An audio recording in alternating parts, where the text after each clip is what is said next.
Hello friends, जैसे कि हमने फर्स्ट पार्ट में बताया है कंकाल तंत्र के बारे में। जब पिता से शुक्राणु और माता से अंडाणु दोनों का मिलन होता है तो एक कोश की संरचना का निर्माण होता है। तो फिर उस कोश की संरचना बनती है तो उससे ऊतक का निर्माण होता है, ऊतक से अंग का, अंगों से तंत्र का, तंत्र से शरीर का। तो इस तरह कैसे हमारा शरीर बन के तैयार होता है। और जब बच्चा माँ के गर्भ में रहता है तो उसको हम भ्रूण कहते हैं। तो जब ये भ्रूण बनता है ना तो इनको 3 जनन स्तरों का निर्माण होता है। मतलब कि जब बच्चा गर्भ में रहता है तो उसको भ्रूण बोलते हैं, और ये भ्रूण जब बनता है तो इस भ्रूण से 3 लेयर का निर्माण बनता है होता है। उसके बाद में हमारा शरीर बनता है।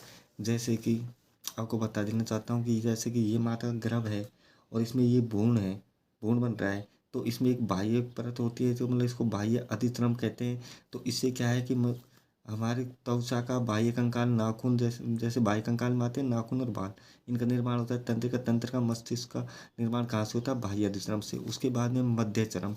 तो मध्य चरम से संयोजी ऊतकों का, कंकाल तंत्र का, हड्डियों का और उपास्थियों का और हृदय पेशियों का निर्माण होता है मध्य चरम में। उसके बाद में आता है अंत्यचरम। तो अंत्यचरम तो इसमें क्या है, पाचन तंत्र के विभिन्न अंगों का निर्माण होता है। जैसे कि मतलब आग, नाल, छोटी आंत, बड़ी आंत, तो पाचन तंत्र के जो भी अंग होते हैं उनका निर्माण होता है अंत्यचरम में।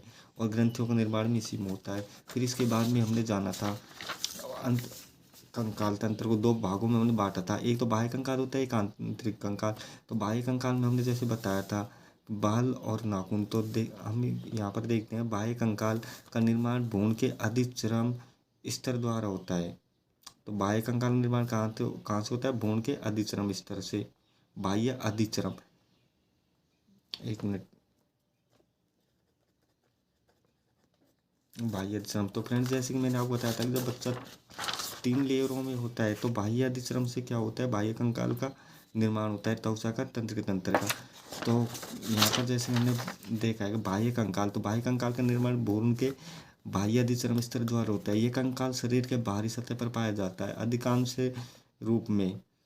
बाह्य कंकाल में बाल, मतलब इंसान के तो बाल, नाखून और पशु के खुर और सींग और पक्षियों के पंख, चोंच और मछलियों की शकल आदि संरचना आदि आती है। और उसके बाद में हमने बताया था क्रिएटिन जैसे एक प्रोटीन है, लेकिन मनुष्य के नाक और बाल, वो बाल और नाखून क्या है? केराटिन प्रोटीन के बने होते हैं। और उसके बाद में हमने जाना था कि कीटों का बाह्य कंकाल, कवकों की कोशिका भित्ति, ये काइटिन की बनी होती है। और उसके बाद में मैंने आपको बताया था कि उभयचर में बाह्य कंकाल नहीं पाया जाता है, जिसमें जैसे कि मेंढक। फिर इसके बाद में हमने जाना था अंत कंकाल के बारे में। तो फ्रेंड्स, अंत कंकाल इसको हमने 2 भागों में बांट दिया था कि अंत कंकाल को, जिसमें एक तो अस्थि या जिसको हम बोलते हैं हड्डी, एक होती है उपास्थि। तो हमने जाना था कि अस्थि जो कि कठोर और मजबूत होती है, और उपास्थि है ये नरम और लचीली होती है, जो कि हड्डी की अपेक्षा में कम कठोर होती है। तो सबसे पहले हमने अस्थि के बारे में जाना था। तो अस्थि और उपास्थि दोनों कठोर संयोजी ऊतक है। जैसे हम बताया था कि ब्लड भी एक संयोजी ऊतक है, लेकिन वो तरल संयोजी ऊतक है। और अस्थि और उपास्थि दोनों कठोर संयोजी ऊतक है, और इनका निर्माण हमने बताया था कि मेसोडर्म से होता है। उसके बाद में हमने जाना था कि उपास्थि नामक संरचना बाह्य कान में, नाक के अग्र हिस्से में, पसलियों में के अग्र सिरों पर। तो जैसे कि बाह्य कान में, जैसे कि मैंने आपको बताया होगा कि पिन्ना है। पिन्ना तो वो भाग रहता है कान का जहाँ पर लेडीज कान को बिनाती हैं, वहाँ पर पहनती है कुंडल। और उसके बाद नाक के अग्र सिरे पर और पसलियों के अगले सिरे पर, जैसे कि पसली जब स्टर्नम हड्डी से जुड़ती है ना, तो वो उपास्थि के जरिए जुड़ती है। फिर रीढ़ की हड्डियों में छल्लों के रूप में, तो रीढ़ की हड्डियों में मतलब बीच बीच में जो छल्ले होते हैं जो उपास्थि के बने होते हैं, जिसकी वजह से हम झुक सकते हैं। और हड्डियों के सिरों पर श्वास नली के छल्लों के रूप में, और कूल्हे की हड्डी संयोजन स्थल पर प्यूबिक संसाधन के रूप में पाई जाती है। कि कूल्हे की हड्डी जो कि संयोजन स्थल, मतलब कि कूल्हे की हड्डी को जहाँ जॉइंट होता है ना, वहाँ पर भी एक उपास्थि पाई जाती है। उसके बाद में हमने जाना था कि हड्डियों के बारे में। तो हड्डियों में सर्वाधिक मात्रा में पाया जाता है, ये जो तत्व पाया जाता है वो है कैल्शियम व फास्फोरस, जो कि चमकीला रहता है। उसके बाद में हमने बताया था हड्डियों में एक लवण पाया जाता है जिसको हम कैल्शियम फास्फेट कहते हैं, जो हमारी हड्डियों को मजबूत प्रदान करता है। उसके बारे में हमने देखा था हड्डी एक कठोर संयोजी ऊतक है, और इसमें के अंदर मतलब कि मेसोडर्म है, जो कि मध्यस्त्रम से इसकी उत्पत्ति होती है। और इनके हड्डियों का जो आवरण रहता है उसको हम पेरी ओस्टियम आवरण बोलते हैं। उसके बाद में हमने पढ़ा था कि हमारे शरीर में मतलब कि मानव शरीर में हड्डियों की संख्या। तो हमने जैसे कि जाना था नवजात शिशु में तो 300 से 306 हड्डियों की संख्या होती है, जबकि बच्चों में 270 हड्डियों की संख्या होती है, वयस्क में 206, सॉरी वो बच्चों में 270 हड्डियाँ होती है और वयस्क में 206 हड्डियाँ होती है। तो फिर हम दो हड्डियों को दो पार्टों में बांट देते हैं। तो एक जो अक्षय कंकाल, जो कि हमारे अक्षय कंकाल सिर, छाती की हड्डी, रीढ़ की हड्डी, पसलियाँ ये आती हैं। और उसके बाद हमने उपांग भाग एक में हमने 126 हड्डियों को बांटा था, जिसमें हाथ, पैर, कंधे, कूल्हे, इनकी हड्डियाँ। तो मैंने आपको बता दिया था कि हाथ में एक 30 हड्डी 60 होती है, कैसे होती है। और उसके बाद में हमने सिर की जो हड्डी 29 है, इनको हमने 3 पार्टों में बांट दिया। जिसका कपाल में 8 हड्डियाँ होती है, चेहरे पर 14 हड्डियाँ होती है, और दोनों कानों में 3 3 जोड़ी हड्डियाँ पाई जाती हैं, मतलब 6 हड्डियाँ। उसके बाद में हमने पढ़ा था हाथ के बारे में। तो हाथ में जैसे कि कंधे से कोहनी तक की जो हड्डी है, इसको ह्यूमरस बोलते हैं। उसके बाद में हमारे कोहनी से लेकर कलाई तक के, मतलब यहाँ पर 2 हड्डियाँ पाई जाती है, जिसमें कि एक तो रेडियस वो हड्डी बोलते हैं, जो कि अंगूठे की तरफ होती है। दूसरी हड्डी अल्ना होती है। और उसके बाद में हमने देखा था कि कलाई में हड्डियों को कार्पल्स का हाथ कहते हैं, जिनकी संख्या 8 है। उसके बाद में हमने देखा कि हमारे जो हाथ का पंजा है, तो उसमें मतलब जो हड्डियाँ पाई जाती हैं उनको बोलते हैं मेटाकार्पल्स, जिनकी संख्या 5 होती है। उसके बाद में हमने पढ़ा था कि हमारे अंगुली आ जाती है। तो अंगुलियों में दो, तो हमारे अंगूठे में था हड्डियों की संख्या 2 होती है, बल्कि 4 अंगुलियों में हड्डियों की संख्या 3 3 होती है। तो कुल मिला के मतलब कि अंगुलियों में हड्डियों की संख्या होती है 14, जिनको अंगुलास्थ या फिलेंजस कहते हैं। तो फ्रेंड्स, हमने कल इतना पढ़ लिया, हम अब देखते हैं आगे पैर की हड्डियों के बारे में। तो चलो स्टार्ट करते हैं। अब हम जानेंगे पैर की हड्डियों के बारे में। तो मैं आपको सबसे पहले बताता हूँ कि जो ये कूल्हे की हड्डी से हमारे घुटने तक की जो हड्डियाँ होती है ना, इसको तो हम बोलते हैं फीमर, जो कि हमारे शरीर की मतलब सबसे लंबी हड्डी है। तो फीमर हड्डी हो गई। और फिर उसके नीचे जहाँ से हमारा पैर घूमता है, जिसको हम घुटना बोलते हैं, तो ये घुटने पर जो हड्डियाँ होती है, इसको हम बोलते हैं पटेला हड्डी। फिर उसके बाद में हमारे घुटने से हमारे पैर के पंजे तक की जो तक 2 हड्डियाँ पाई जाती हैं, जिनमें जो वो मोटी वाली हड्डी है, इसको तो हम टीबिया बोलते हैं। ये टीबिया हड्डी है ना, जो हमारे शरीर का सर्वाधिक भार उठाने वाली हड्डी है। और उसके बाद में एक बाहर की तरफ निकली हुई एक हड्डी और होती है, जो कि इसकी तुलना में हल्की और पतली होती है। इसको हम बोलते हैं फिबुला हड्डी, जो कि हमारे एक इस हड्डी टीबिया हड्डी को ये सहारा प्रदान करती है। और उसके बाद में जैसे कि हम जानते हैं कि हमारा पंजा यहाँ से घूमता है, जिसको हम टखना कहते हैं। तो हमारे टखने में 7 हड्डियाँ पाई जाती हैं, जिनको टार्सल्स बोलते हैं। जैसे मैं आपको बताता हूँ, एक हड्डी ये रही, दूसरी ये रही, दो तो यहाँ पर हैं, तीसरी ये रही, चौथी ये रही, पांचवी ये रही, छठी ये रही, और सातवीं ये रही। तो ये टार्सल हड्डियाँ जो कि टखने में होती है, इनकी संख्या है 7। फिर उसके बाद में हमारे पैर के पंजे में 5 हड्डियाँ पाई जाती हैं, जिनको हम मेटाटार्सल्स बोलते हैं। तो 1 2 1 2 3 4 5, तो ये मेटाटार्सल्स हड्डियाँ हमारे पैर के पंजे में पाई जाती है। और उसके बाद में हमारे इस पैर की अंगुलियों में 14 हड्डी पाई जाती है। जैसे अंगूठे में तो 2 हड्डी पाई जाएगी, और चारों अंगुलियों में 3 3 हड्डियाँ पाई जाएंगी। तो इस तरह से हमारे पैर में 30 हड्डियाँ हैं। जैसे कि मैं आपको गिनाता हूँ कि सबसे बड़ी मतलब हड्डी ये फीमर हो गई हमारे पैर की, जिस जांघ की हड्डी। फिर जांघ की हड्डी, उसके बाद में दूसरे नंबर पर आ गई ये पटेल हड्डी, जो घुटने पर होती है। फिर उसके बाद में तीसरे नंबर पर आ जाती है हमारी टीबिया हड्डी, जो कि हमारे शरीर का सर्वाधिक भार उठाती है। फिर उसके बाद में चौथे नंबर पर ये हड्डी आ गई फिबुला। फिर उसके बाद में 4 हड्डी तो ये हो गई। फिर 7 हड्डी हमारे टार्सल जो टखने में होती हैं। तो जैसे कि मैंने बताया था कि एक हड्डी ये रही, दूसरी ये रही, तीसरी ये रही, चौथी ये रही, पांचवी ये रही, छठी ये रही, सातवीं ये वाली। तो 11 हड्डियाँ तो हमारे यहाँ तक हो गई। फिर उसके बाद में हमारे पैर के पंजे में पंजा है ना पैर का, वहाँ पर मतलब 5 हड्डियाँ पाई जाती है, जिनको हम मेटाटार्सल्स बोलते हैं। जैसे 1 2 3 3 4 5, तो 11 और 5 हो गए 16। तो यहाँ पर तक 16 हड्डियाँ हो गई। फिर उसके बाद में जैसे मैंने बताया, अंगूठे में तो 2 हड्डी पाई जाती है, और बाकी 4 अंगुलियों में 3 3 हड्डियाँ पाई जाती है। जैसे कि 3 3 हड्डियाँ, जैसे अंगुलियों में एक हड्डी ये रही, दूसरी ये रही, तीसरी ये रही। लेकिन हमारे अंगूठे में 2 हड्डियाँ हैं, तो 2 हड्डियाँ अंगूठे में हो गई, और 12 हड्डियाँ उस वो 4 उंगलियों में हो गई, तो 14 हड्डियाँ अंगुलियों में।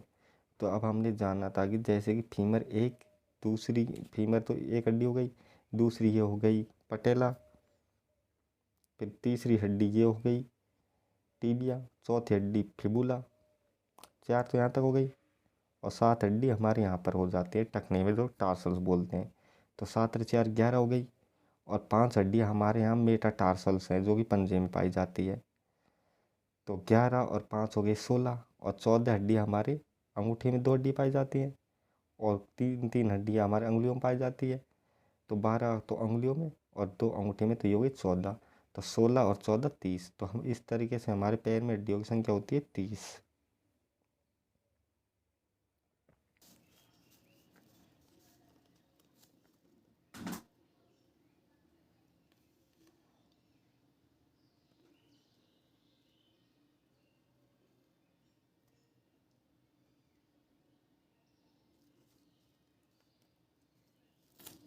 जैसे फ्रेंड ये पैर की अपनी हड्डी है, ये तो फीमर है।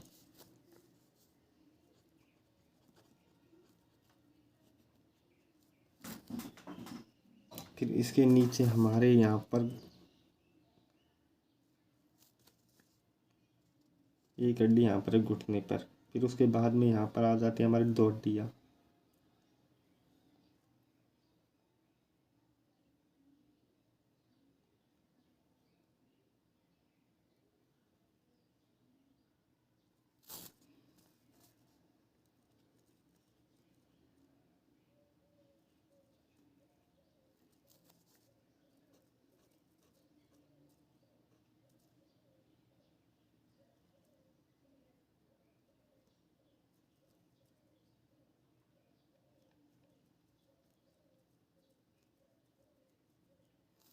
फ्रेंड्स जैसे कि मेरे को जैसा बना पाया हूँ वैसे मैंने पैर के बारे में ये बनाया है।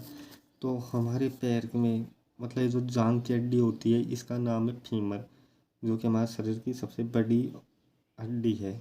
मजबूत ये नहीं है, मजबूत तो मैंडिबल है जो जबड़े की हड्डी है। ये सबसे बड़ी हड्डियाँ है।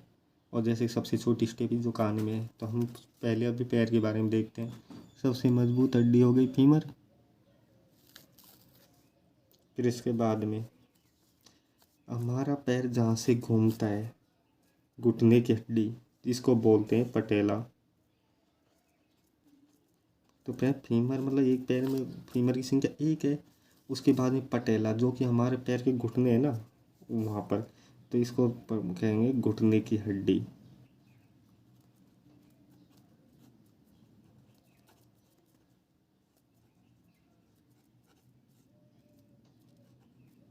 एक हो गई। फिर उसके बाद में हमारे मतलब घुटने से और नीचे पैर के तलवे तक यहाँ पर 2 अंगुलियाँ है। तो एक हड्डी जैसे कि ये हड्डी है, इसको हम मानते हैं कि अंदर की तरफ धसी हुई है, तो इसको बोले हम टीबिया। अंदर की तरफ जो हड्डी है उसको हम बोलेंगे टीबिया।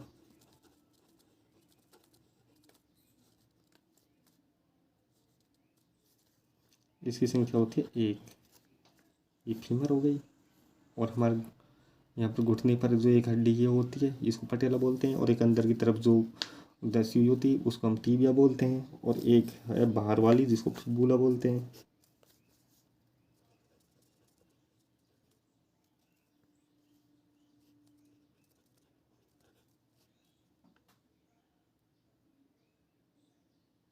शायद वीडियो साफ नहीं जा रही है।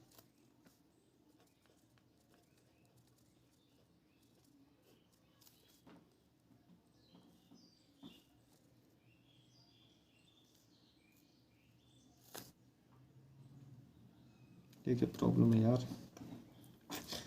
चलो फ्रेंड, अब इसके बाद में जाते हैं हम नीचे। जैसे कि यहाँ पर हमारी एडी है, तो मतलब इसके ऊपर जो हमारा पैर को हम घुमाते हैं, तो इस हड्डियों को बोलते हैं हम टार्सल।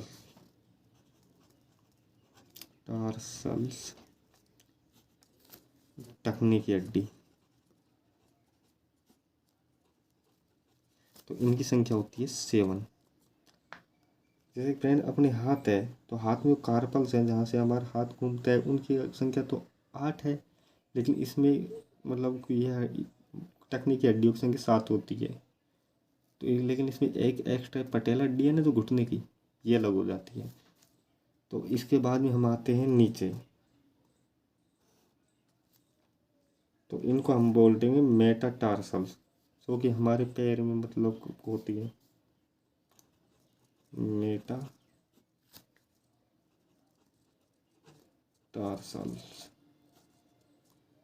हाँ फ्रेंड्स, तो मेटाटार्सल्स की संख्या होती है 5। फिर उसके बाद में आ जाती है हमारी पैर की अंगुली। जैसे कि हम जानते हैं तो सेम वही है कि जैसे अंगूठे के पास 2 हड्डियाँ है और अंगुलियों में 3-3 है, तो टोटल हड्डियाँ हो गई यहाँ पर 14। और इनको और हाथों की ये अंगुलियाँ, इनको सेम बोलते हैं, अंगुलास्थिया या फिलेंजस। अंगुलास्थिया या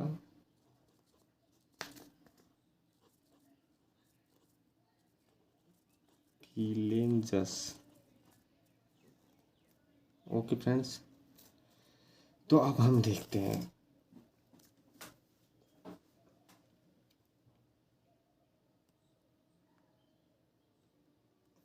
इनमें कुछ इंपॉर्टेंट चीज़ें बता देता हूँ फ्रेंड्स, जैसे मैं भूल गया हूँ। मतलब मानव शरीर में जो कि अंदर की तरफ जो ये हड्डियाँ होती हैं जिसको हम टीबिया बोलते हैं, जो कि मानव शरीर में सर्वाधिक भार सहन करने वाली हड्डियाँ है। मानव शरीर में सब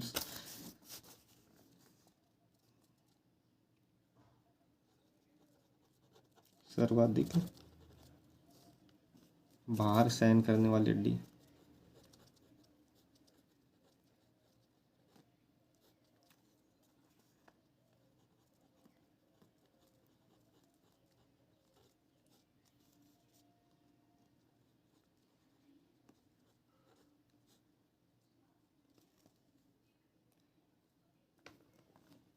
और जैसे फ्रेंड अब हम देखें कि मतलब ये हमारे कूल्हे से जुड़ी हुई होती है ना। तो इसके नीचे मतलब जो ये हड्डी है जो कि फीमर है, जो हमारे शरीर की सबसे बड़ी हड्डी है, उसके बाद में हमारे ये घुटना आ जाता है। तो एक घुटने पर जो हड्डी होती है इसको हम पटेला बोलते हैं। उसके बाद में हमारे घुटने से नीचे पैर तक 2 हड्डी आती हैं। तो एक तो फिबुल हड्डी है, तो फिबुल हड्डी है ना ये बाहर की तरफ, तो इसका तो खैर काम होता है कि सहारा प्रदान करना, लेकिन अंदर की तरफ जो हड्डी होती है ये जैसे मोटे वाली, तो ये हड्डी है ना जो कि मतलब हमारे शरीर का सर्वाधिक भार सहन करने वाली हड्डी है। कौन सी? टीबिया। फिर उसके बाद में जैसे यहाँ पर आ जाती है टार्सल, जो टखने की हड्डी है। तो हमारे हाथ में तो ये टखने की हड्डियों की संख्या 8 है, बट हमारे पैर में टखने की हड्डियों की संख्या 7 है। फिर उसके बाद में आ जाती है यहाँ पर ये अपने पैर की उंगलियाँ, जो पैर के बीच में उंगली रहती है ना, वो ये पैर के बीच में हड्डियाँ, वो जिनको हम मेटाटार्सल्स बोलते हैं, इनकी संख्या है 5। और उसके बाद में हमारे ये आ गई अंगुली। तो अंगुली जैसे कि हम जानते हैं कि वो हाथ की तरह, इसमें अंगूठी में 2 उंगली हैं और में 3-3 है, तो 3 चौक 12 हो गया, 12 तो 14। तो हमारे पैर की अंगुलियों में टोटल हड्डियाँ की संख्या है 14। तो फ्रेंड्स इनको हम जैसे यहाँ से गिन लेते हैं, 14 और 5 हो गए 19, है ना। 19 और 7 हो गए 26, और एक ये हो गई 27 टीबिया, एक 28 पटेल हो गई, और एक 29 ये हो गई फीमर, और एक 30 ये हो गई फिबुला। तो पैर में हड्डियों की संख्या भी कितनी है? 30। और जैसे हम जानते हैं एक पैर में हड्डियों की संख्या 30 है, तो हमारे दूसरे पैर में भी हड्डियों की संख्या कितनी होगी? 30।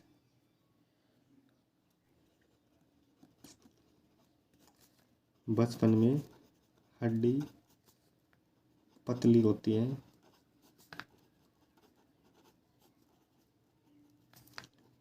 तो उनमें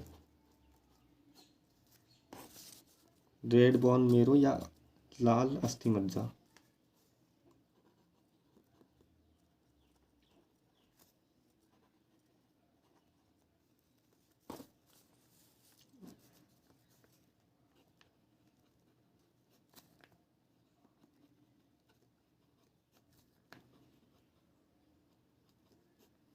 लाल अस्थि मज्जा पाई जाती है,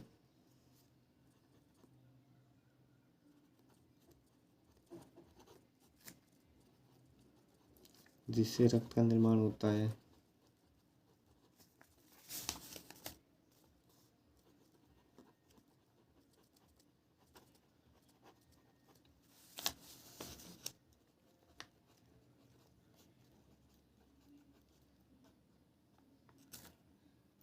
जैसे जैसे हड्डियाँ बड़ी होती है तो हड्डियों के सिरे पर रेड बोन मेरो पाई जाती है और हड्डियाँ खोखली होने लगती है।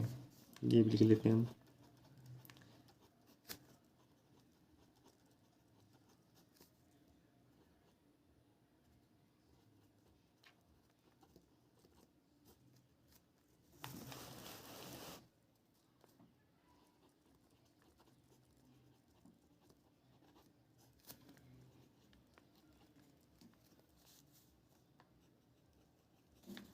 जैसे हड्डियाँ बड़ी होती है तो बड़ी हड्डियों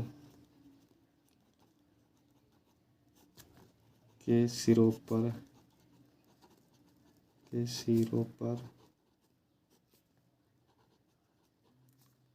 रेड बोन मेरो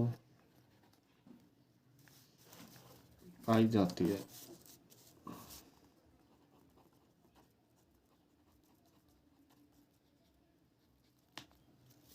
और हड्डियाँ खोखली होने लगती है।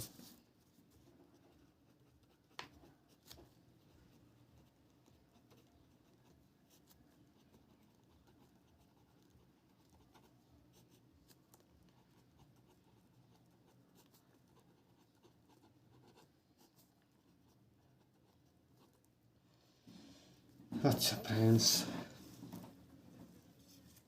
और एक बात और लिख लीजिए, हड्डियों में अस्थि मज्जा पाई जाती है जिससे रक्त का निर्माण होता है।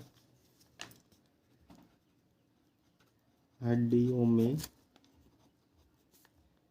अस्थि मज्जा पाई जाती है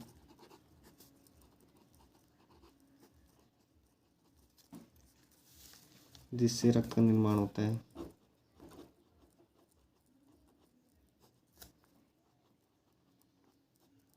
जिससे रक्त का निर्माण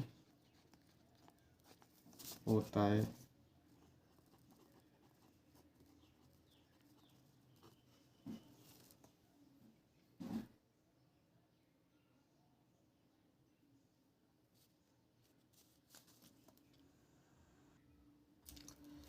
चलो फ्रेंड्स, जैसे कि अपने हाथ और पैर दोनों की अंगुलियों के और मतलब हड्डियों के बारे में तो हमने जान लिया, 30 हड्डियाँ, 60 हड्डियों के बारे में, सॉरी 120 हड्डियों की, क्योंकि एक हाथ में हम 30 हड्डियाँ है तो सेकंड में भी 30 है, तो मतलब 60 हड्डी तो हम हाथ के बारे में जान गए और 60 हड्डियों के बारे में, पैर की हड्डियों के बारे में जानते हैं। जैसे कि अब उपांगीय भाग में हम देखते हैं कंधे वाली हड्डियों के, तो कंधे वाली हड्डियों को के बारे में जानने से पहले मैं आपको एक छोटी सी बात बता देता हूँ। एक ये क्या होता है, मेखला होती है जो हाथ और पैरों को जोड़ने के स्थान देती है, तो इनको भी हम लिख लेते हैं।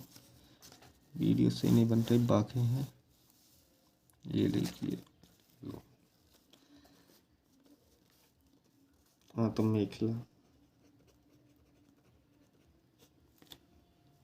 हाथ और पैरों को जोड़ने के स्थान देती है।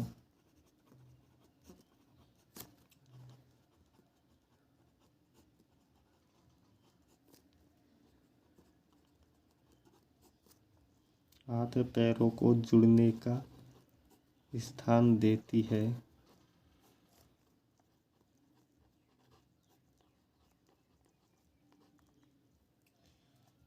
मेखला।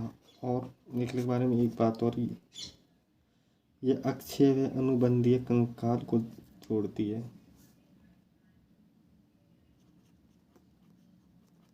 अक्षीय व अनुबंधीय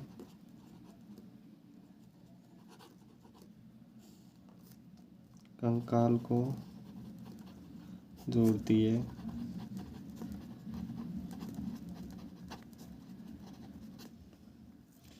उपांगीय कंकाल का हिस्सा है ये।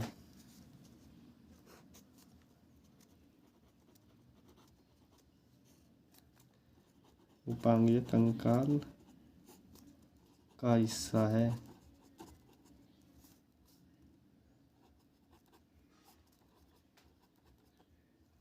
अब फ्रेंड्स हम देखते हैं अंश मेखला, जो कि कंधे की हड्डी है ना, उसको कहते हैं।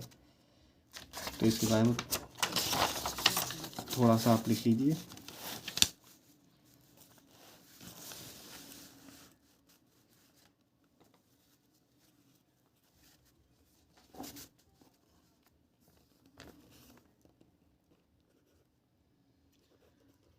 अंश मेखला,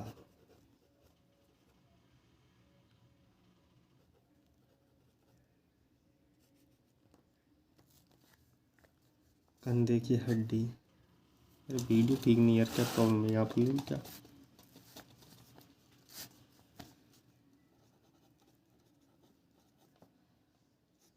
कंधे की हड्डियाँ।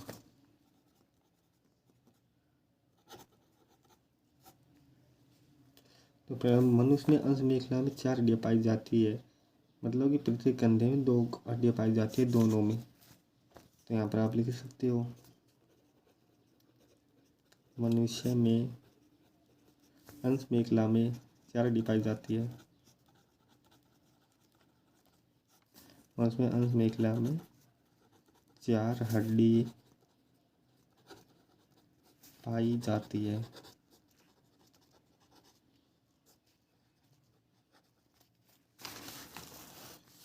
प्रत्येक कंधे में 2।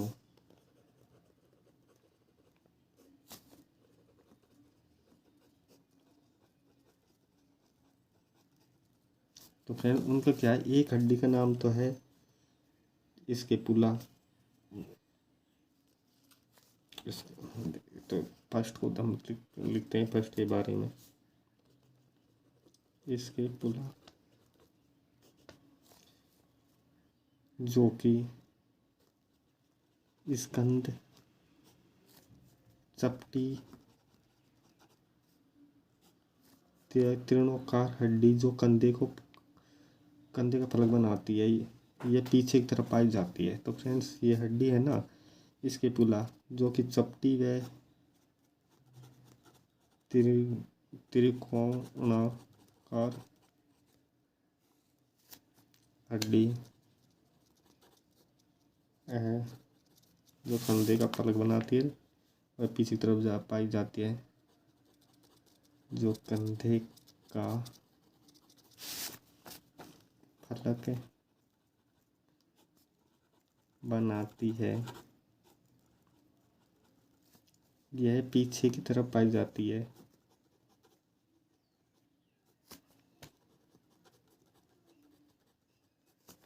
पीछे की तरफ पाई जाती है।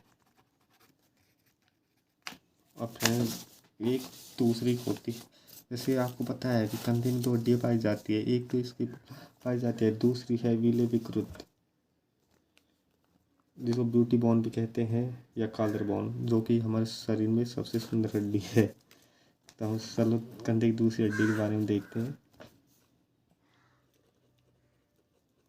विलेविकृत या ब्यूटी बोन या कॉलर बोन।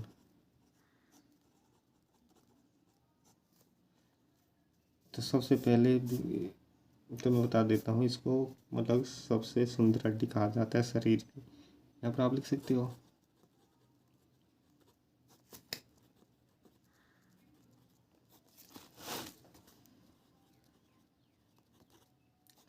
ये सब हमारे शरीर की सबसे सुंदर हड्डी है। यार काफ़ी नहीं दिख रहा है आपको। अच्छा फ्रेंड्स, अब आते हैं हम, जैसे फ्रेंड्स हम जानते हैं कि आदमी के कंधे पर 2 हड्डियाँ पाई जाती हैं, जिनमें से मैंने आपको बताया था कि एक हड्डी जो ब्यूटी बोन, वो हड्डी ये है। तो एक हड्डी आगे तरफ पाई जाती है, दूसरी हड्डी होती है ये पीछे की तरफ, इसको स्कैपुला बोला जाता है। ये हड्डी चपटी त्रिकोणाकार हड्डी है, जो कंधे का फलक बनाती है, पीछे की तरफ पाई जाती है। तो फ्रेंड्स इस तरीके से कंधे पर 2 हड्डियाँ पाई जाती हैं, एक कंधे पर और दूसरे कंधे पर भी 2 हड्डियाँ पाई जाती है। तो कंधों पर टोटल 4 हड्डियाँ पाई जाती है, जैसे कि इसमें ब्यूटी बोन हड्डी, जो कि ये रही है,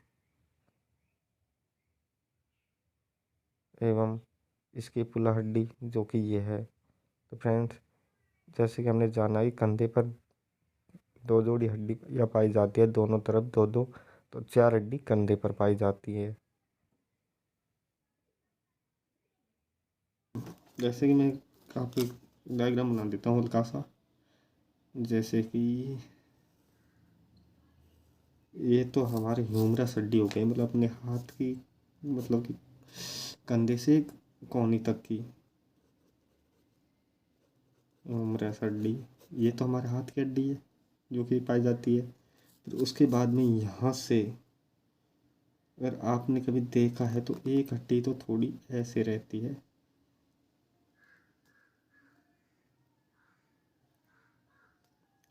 तो ये हड्डी है ना, इसको तो हम कहेंगे स्कैपुला, है ना। और एक हड्डी थोड़ी यहाँ पर होती है, ये तो हमारे पीठ पे जैसे पीछे है, तो ये चौड़ी हड्डी है काफ़ी, तो इसको तो स्कैपुला कहेंगे। और एक ये हड्डी है जो कि हमारे आगे की तरफ, मतलब गले के पास आ रही है, जो कि हमको महसूस भी हो जाती है कि जैसे कि हमारी चेस्ट की हड्डी इनसे ऊपर ऊपर रहती है, तो इसको कहते हैं हम ब्यूटी बोन।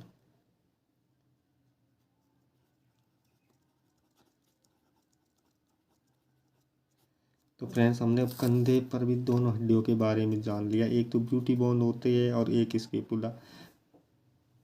और ह्यूमरस ये जो कि हमारे हाथ की हड्डी है, तो इसको आप देखिए मत, हमको मतलब ये दोनों हड्डियों से। और हाँ फ्रेंड्स, एक यहाँ पर ये जो जोड़ने वाली जगह है ना,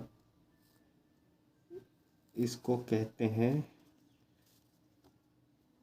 ग्लाइनोइड गुहा। लिख देता हूँ,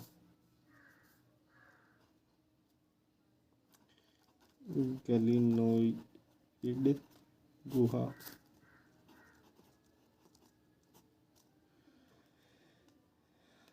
तो फ्रेंड्स, हमने देखा है अब तक कि हाथ की हम 30 हड्डियों के बारे में एक एक जाना है। अब पैरों की भी हमने मतलब 30 मतलब दोनों पैरों मतलब 60 हड्डियों के बारे में मानव जाना है।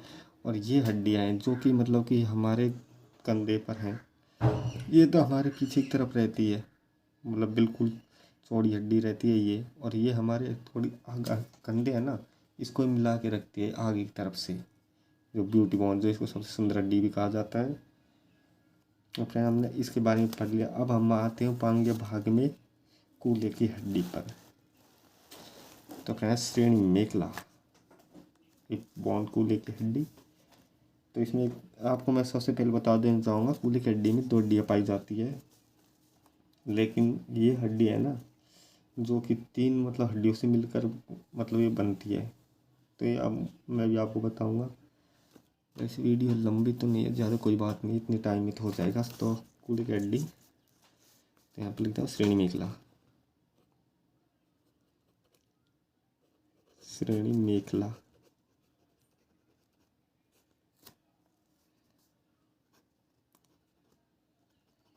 एक बोन मतलब कूल्हे की हड्डी।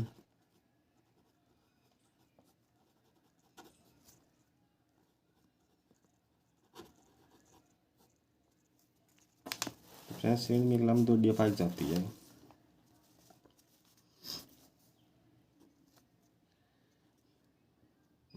यहाँ पर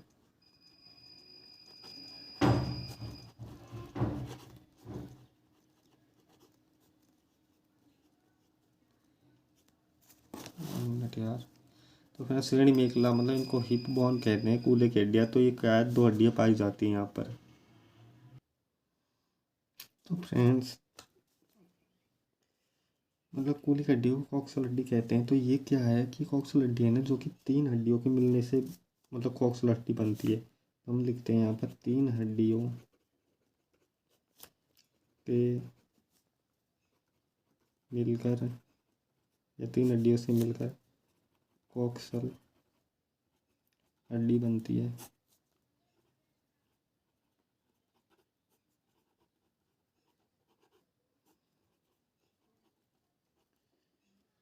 और फ्रेंड्स, कूल्हे की हड्डी के बारे में एक बात और बताना चाहूँगा। कूल्हे की जो हड्डियों के जोड़ में प्यूबिक सिम्फाइसिस कहते हैं इसको, जोड़ को ना, तो इनके बीच में कुफास्ती पाई जाती है।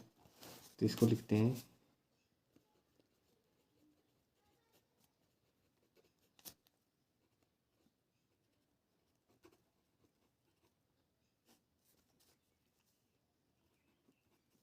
कूल्हे की हड्डियों के जोड़ को प्यूबिक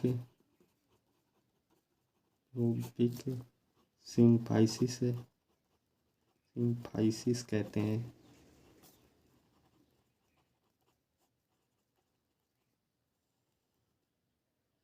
और इनके बीच में एक उपास्थि पाई जाती है, कूल्हे की हड्डियों की जॉइंट के बीच में।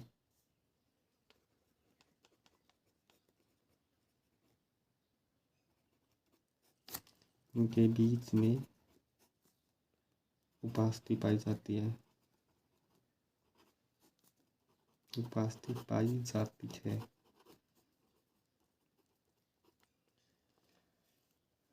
तो फ्रेंड्स, जैसे मैं आपको एक बात तो ये बताता हूँ कूल्हे की हड्डी कैसे बनी हुई होती है। जैसे कि फ्रेंड्स हमने देखा है श्रेणी मेखला में दो हड्डियाँ पाई जाती हैं। तो कूल्हे की जो हड्डियाँ हैं जो तीन हड्डियों से मिलकर एक हड्डी बनती है, जिसको हम कॉक्सल हड्डियाँ बोलते हैं। तो कूल्हे की एक हड्डी ये रही और दूसरी हड्डी ये रही। तो कूल्हे में हमारे दो हड्डियाँ पाई जाती है। और जैसे कि इन हड्डियों के बीच का जो जोड़ है, यहाँ पर ये एक उपास्थि पाई जाती है।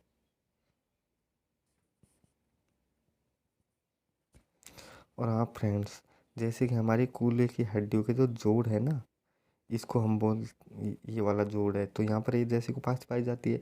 और इसी जोड़ को हम प्यूबिक सिम्फाइसिस कहते हैं। और इसके बीच में मतलब कि उपास्थि होती है। जैसे कि यहाँ पर बनाता हूँ, ये लो।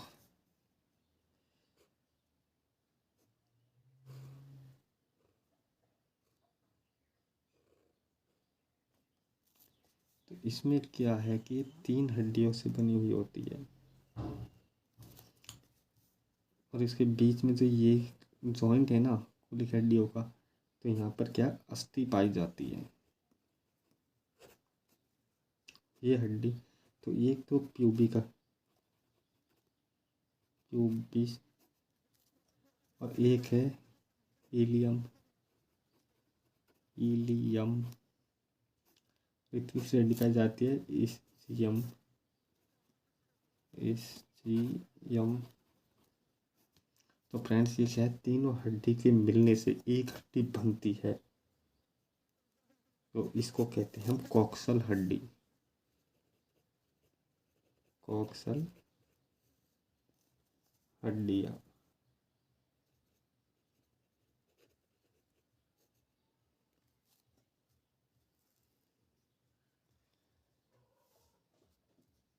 और फ्रेंड्स, जैसे कि मैं आपको बताता हूँ, ये हड्डी है ना, इनके बारे में थोड़ा एक मिनट। जैसे फ्रेंड, जब हम नीचे बैठते हैं तो नीचे बैठते समय इस चीम मतलब ये हड्डी है ना, इस पर मतलब पूरा वजन आता है। यहाँ लिख देते हैं, बैठते समय वजन आता है।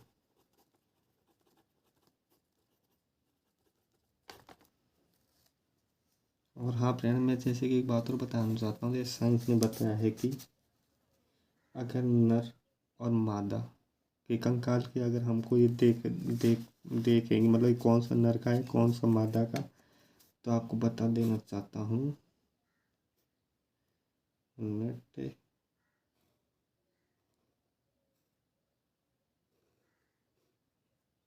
जैसे कि इसको हम नर का मान लेते हैं और ये मादा का।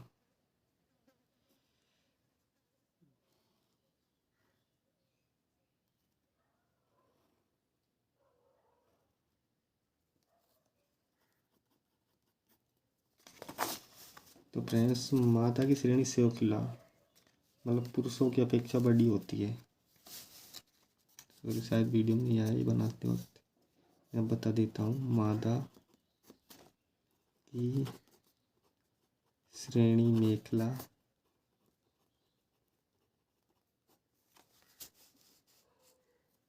पुरुषों की अपेक्षाकृत चौड़ी व बड़ी होती है।